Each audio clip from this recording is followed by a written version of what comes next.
So let me go down.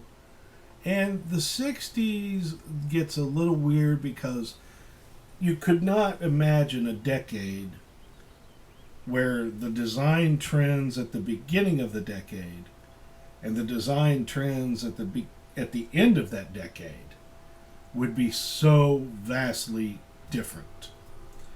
So in the early 60s, a lot of the posters were very similar to the 50s. You know, Loretta Lynn, Jimmy Ray, the Apollo Theater, very early, James Brown, Mr. Dynamite. You know, this is from 1962. So the early 60s, even at the earliest Beatle things, when they called themselves the Silver Beatles, the Cavern Club in Liverpool. And then as we go down into the 60s, again, another beautiful James Brown for the Apollo. Gorgeous poster. Great fonts. Complementary colors, orange and blue. And then the black and white graphics. And then we go down and we start to get into the early days of soul music. Sam and Dave. Now this looks like this might be, with Solomon Burke. This might even be the late 60s. So let's keep moving. Okay, so here we go. What is this? 21st of November. The Beatles, along with Brook Brothers, Peter J. and the Jaywalkers, Vernon Girls, and the Kestrels. You know, the Beatles did tour briefly from 1964 to about 1965, and then it was just kind of like, ugh. You know, the equipment wasn't there for that type of star power. Let's see here. Dave Brubeck Quartet. This was kind of a jazz concert. Let's see. I saw one over here. Getting some movie posters mixed in. Here we go. This was the British Invasion. The Beatles, Freddie and the Dreamers, Brian Epstein Presents. So December 24th and January 16th, Christmas show. And you can see it's still very similar to the 50s, but we are getting a little bit more, you know, in the 60s, we're getting a little bit more poppy, a little more fun. Pictures of the Beatles were very important. Let's see here. Let me scroll down. Let's see. Okay, here's an early 60s, again for the Apollo Theater. A completely different design. Split. Okay? But these were all minorities. You had James Brown. Now look at how clean cut James Brown is there. Solomon Burke, Freddie King, Hank Ballard and the Midnighters, Chris Montez, a Latino, Sam Cooke, the Coasters, Jerry Butler, Gladys Knight, Ike and Tina Turner. Very beginning stages. This is a huge poster. This is probably 62, 63. Okay. And then let's see if we can find a little bit more in the early 60s. Okay. Here is one. This is Duke Ellington. A lot more unique design. Much more illustrative font. We're starting to get that kind of funky jazz look. Remember, the early 60s is the age of, you know, the early James Bond. So, how the Beatles is written here in the font, I mean, they couldn't have shoved it down your throat much more. Let's see here. So if we look at okay, look at this. Folk Music Concert, 1964, Bob Dylan.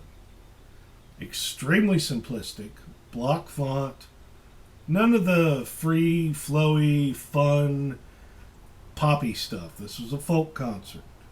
And this ragged picture of this young troubadour, you know. And then, if you look here, this is Grand Ole Opry. Little bit more flourish, some graphics, music notes, stars, things like that. And then we get into the mid 60s and late 60s. When we get into that, we enter psychedelics. Now, this was considered one of the biggest design movements in graphic design history. The late 60s poster movement was an absolute mind melter when it came to poster design. You still had things like this. Okay, pretty simplistic. Jimi Hendrix was popular in England. He had not broke over here in the United States yet in 1966. Pink Floyd were brand new. Jimi Hendrix was brand new. The Jefferson Airplane.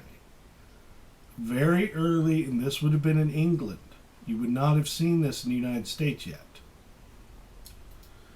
So as British acts, like The Who, Liverpool's top group, this is one of The Who's very first shows. So this is mid-60s. We'll get to late 60s here in a second. But you started to see things like this. And this famous poster design, this famous layout has been around since probably 1966. Extremely simple.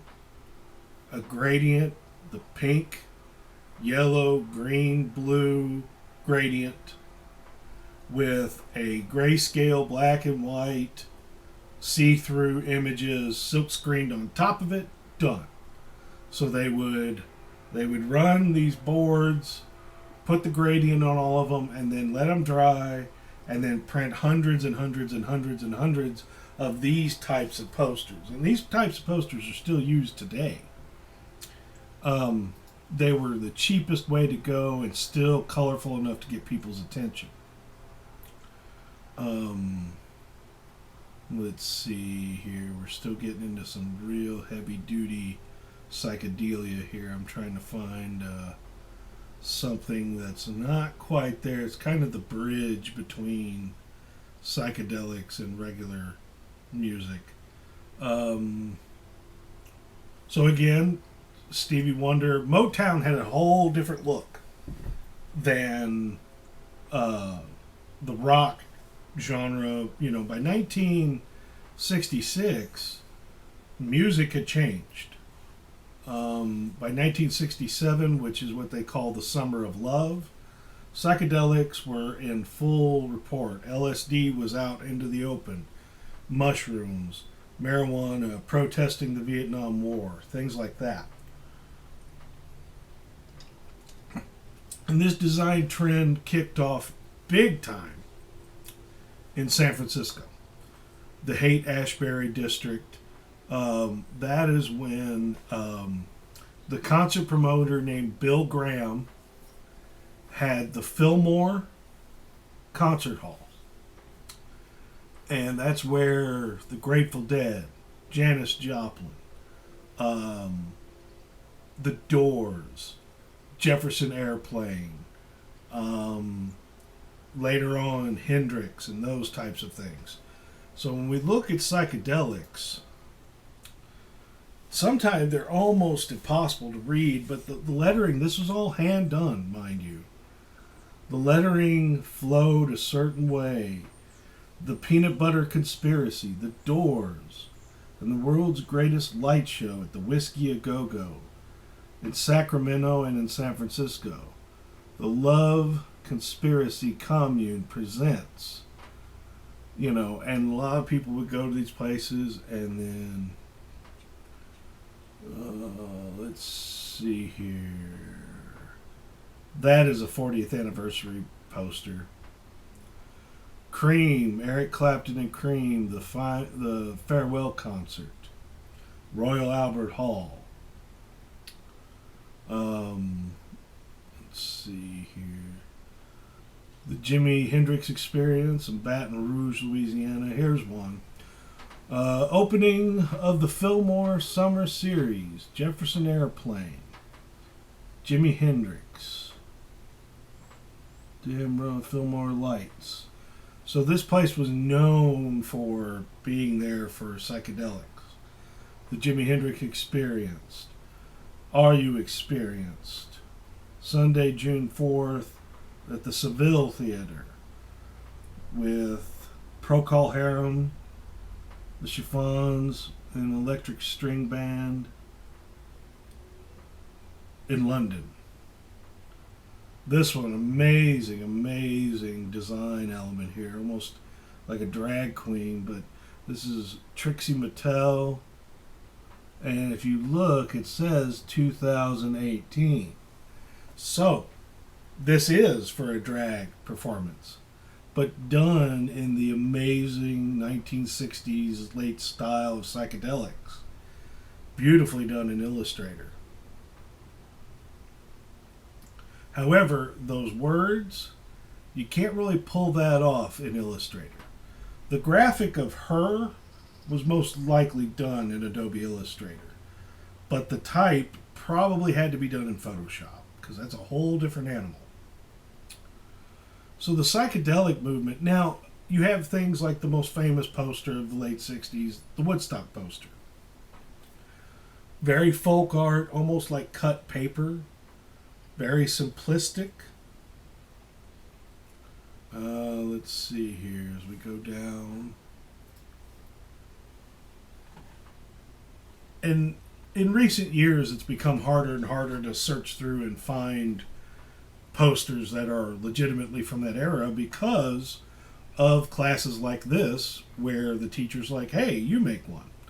So, split fountain hieroglyphics, psychedelic concert posters from the Seattle area 1966 to 1969. So this is a book cover, okay? And it's showcasing all that. So let's see if we can't find some real ones. If you see the word Fillmore, chances are it's legit. Let's see. Martha and the Vandellas. The Paupers at the Fillmore. May 19th and 20th. Now, let's talk about the structure of these. A lot of this graphic stuff you see here, the pictures of these women's faces, and all this ornamentation was actually not made for that poster. The psychedelics and the artists of that era dug through old books of Art Nouveau art.